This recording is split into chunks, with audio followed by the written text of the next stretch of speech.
I don't know how much it has changed actually, because there's always been that mixture of hugely expensive houses next door to the estates and all the rest of it. It's much safer in terms of personal safety than it ever used to be. All Saints was a real danger area at one point. Well, one of the danger areas where we went to get, where some people went to get their medication in those days. And there was the mangrove, I forget what they were, 7 or 9. Do you remember that was a big political thing at one point. So the people that started the carnival, wasn't it? They were mixed up with that. They weren't the people that started it. I can't remember. There was a mangrove. There was a restaurant called the Mangrove, and we used to get really good West Indian food there. And that was in All Saints. But again, there were a lot of kind of no-go areas that it would be quite risky going into. And I don't think there are many areas like that anymore. I think it's what do I know?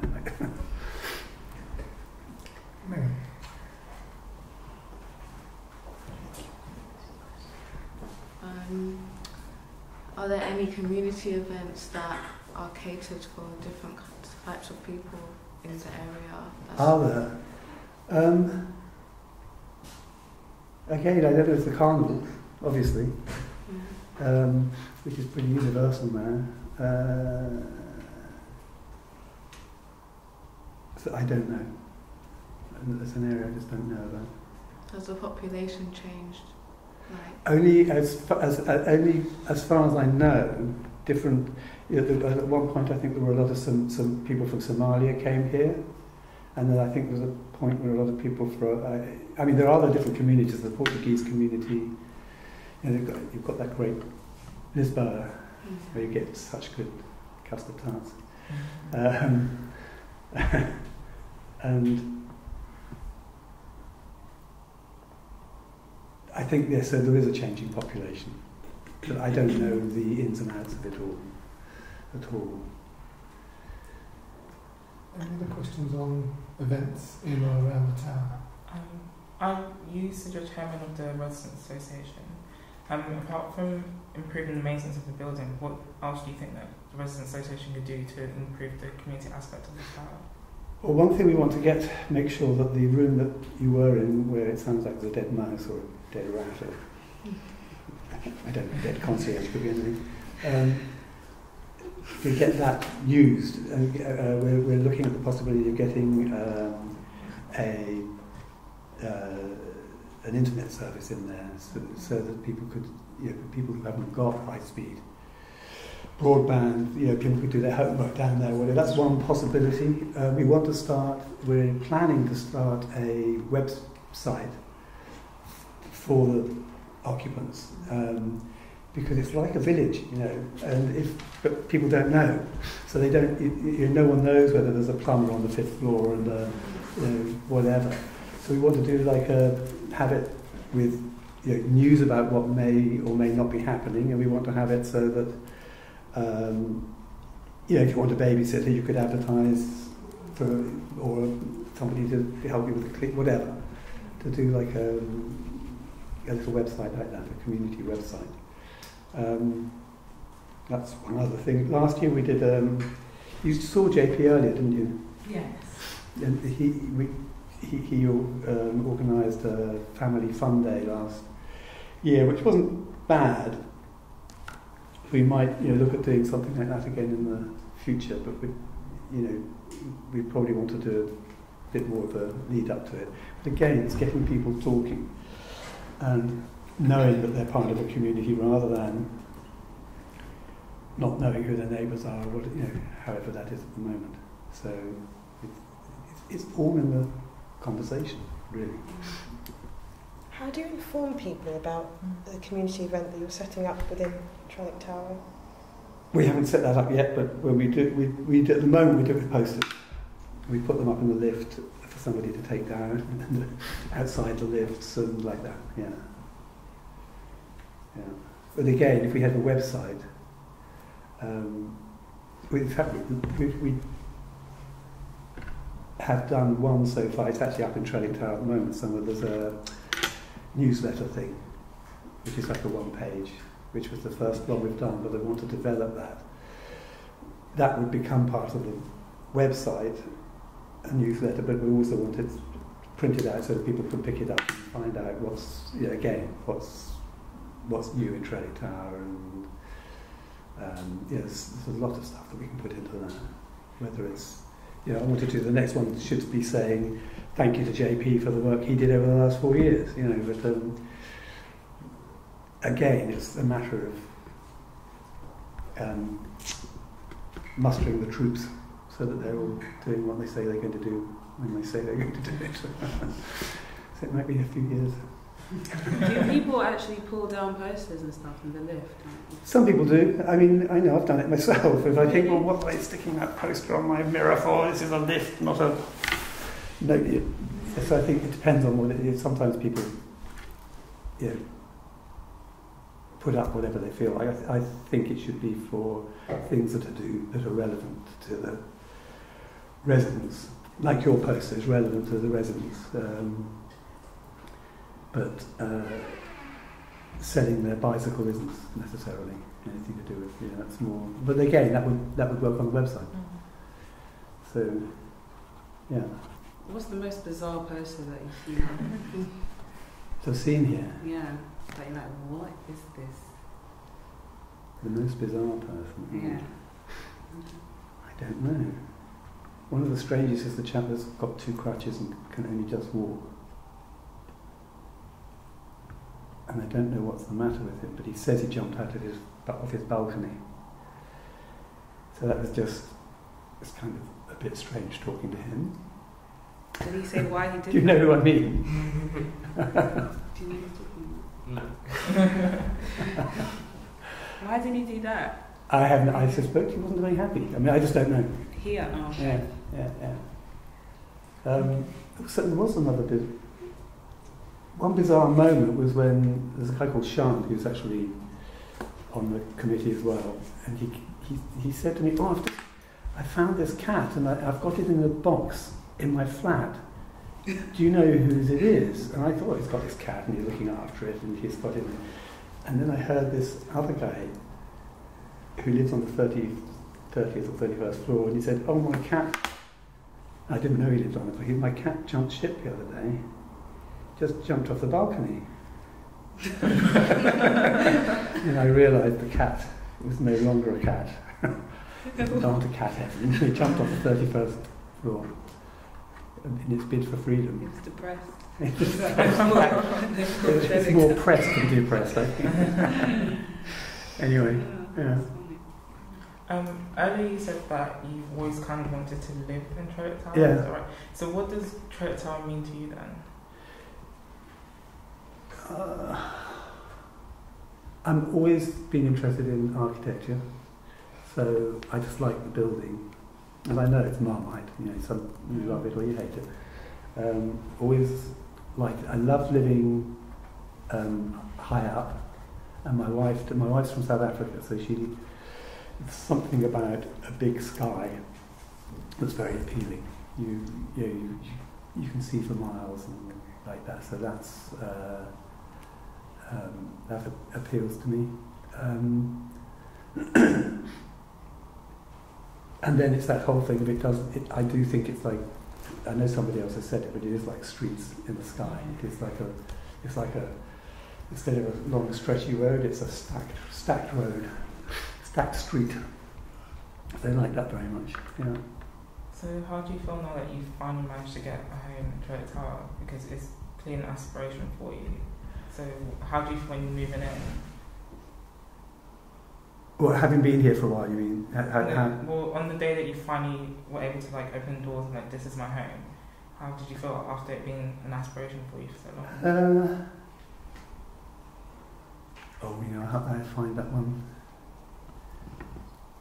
difficult to say really. When you're moving, it's all, you've got cardboard boxes everywhere and like that. But it was exciting and at that point, you want to do everything, you want to fix everything, every little door handle that's loose or whatever, you're running around with a screwdriver, and then after a while you go, that'll wait till next week, and still that was a year ago. So a year now, how do you feel then? About living here? Yeah. We love it. We both love it. My wife and both love it. Yeah. Very happy here. Can I ask why, because you've lived in this general area, have you ever thought about living in other parts of London? Does that ever appeal to you? I've looked at it. I have lived in other parts of London. I lived in just between Lewisham and Blackheath for a few years. But most of the time I lived in London, I've lived in this area. We've thought, well, should we move to the East End? Everyone's moving to the East End, and it's so trendy and wonderful. Don't really like it that much, to be honest. I do love this area, and I really don't know why. And I don't love very far out of it either. It is actually here that I like.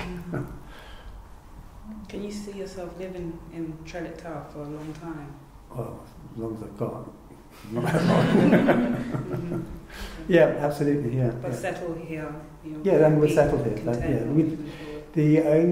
We would love to move into one of the, if we ever could, into one of the ones with 2 bedrooms or whatever. One bedroom flat is small for 2 people. It's perfectly livable in, but we would like a room we could use as an office or whatever like that. Yeah. So apart from that, no intention to move anywhere. As well as bizarre moments, could you tell us any funny moments, or stories that you know? Our cat, that was funny.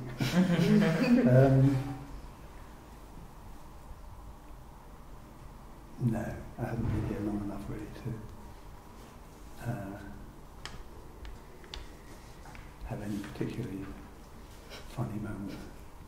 There have been some strange moments when I've lost my temper with my neighbours. When they were very noisy one night. I should have learned to control that by now, but I haven't. Can you tell us something that we do not know about Trellick?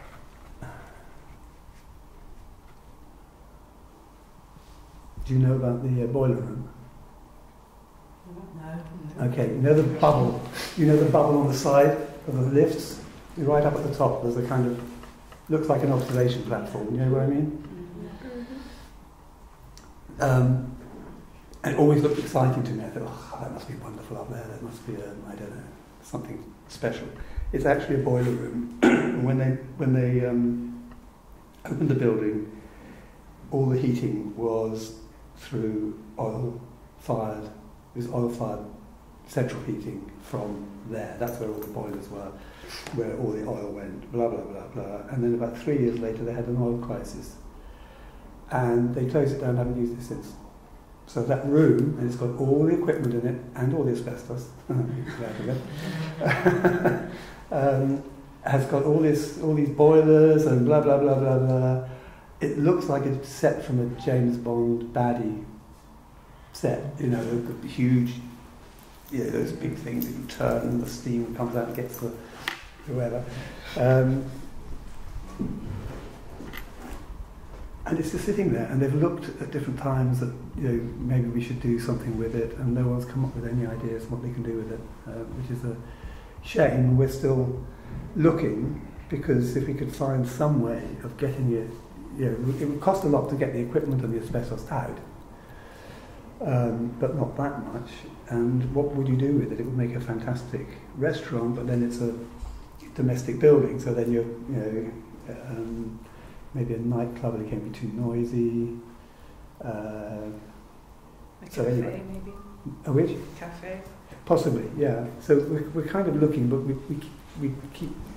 we're looking quietly until we come up with some ideas, because the automatic response from Kensington, Chelsea and TMO is that it's too expensive, or it's not worth it, and we've looked at that before and we decided against it. So it's just such a shame to leave it empty like that. So did you know that before? Who asked the question? I don't think anybody knew that. I don't know what, it was something that we didn't know about it before. Yes. I'm aware that we're up against time. You should. Can I ask just one final question? Graffiti and graffiti artists. Oh yes, we've got a day coming up. I think it's about 2 weeks after, we should probably not talk about it too much. About 2 weeks after Carnival. No one's going to hear this for some time, so... Right, and 2 weeks after Carnival, I think, we've got a Sunday put by. I'm not exactly sure what's going to happen. Sean talks to they call them writers, apparently. I didn't know that. Did you know that? Graffiti artists. And they're going to have a special day. I think it's going to be like a competition. They're going to start off by painting all the walls. I think they'll do them all one colour, and then somebody goes past and marks up here, you've got that bit, you've got that bit, you've got that bit, and then they go to work, and by the end of the day they're done. And they're going to have some music which is going to be played, which will be kept quiet so it doesn't totally piss everybody off. The most annoying thing about the painters is the rattle of the cans being shaken. So that's going to be a special day for them. My immediate thing was we should get a few cameras down there, and it would probably make a very interesting little documentary of what before and all. But none of the writers want to be. They're all anonymous. You'd have to pick them. So. I think we can guess an answer to this, but I'd like to hear it from you. What's the point of a day like that? Actually, I don't know. So that they enjoy it and feel part of it. I don't know. Because have you ever had any problems with graffiti? Personally, no. In the building? I think there used to be quite a lot that would end up inside the building. But I don't think anybody minds it in that area. It's become a kind of graffiti park, which I think is, as far as I'm concerned, I'm perfectly happy with it. And it will, a part of this day is kind of like celebrated. It's an opportunity for the people who are doing it and to have a little competition, because they post it. I think they post it all over the internet, I think, what they do. And then they're only going to be able to do it for a couple of years, and then that whole area is going to become whatever it's going to become. Sorry about these. Are there any plans being on the panel for that particular space itself? I mean, I know you've just said that... I don't know. There's architects are having, I think there's a show coming up fairly soon, I'm not sure when, to look at their next lot of plans. They were before, they had 2 or 3 options for it, and what I don't know quite which ones they've gone for. I know part of it is opening up Meanwhile Gardens, so it'll become more part of and opening it up so that you can walk through that back area, which will be great. It'd be lovely to have Meanwhile Gardens more. Do you know Meanwhile Gardens? It's a bit between Trellick and the canal, which is they train gardens there, and that's an interesting place in its own right, in fact. Yeah. I think we have to finish it at this point. Okay. Thank you very, very much. Thank you.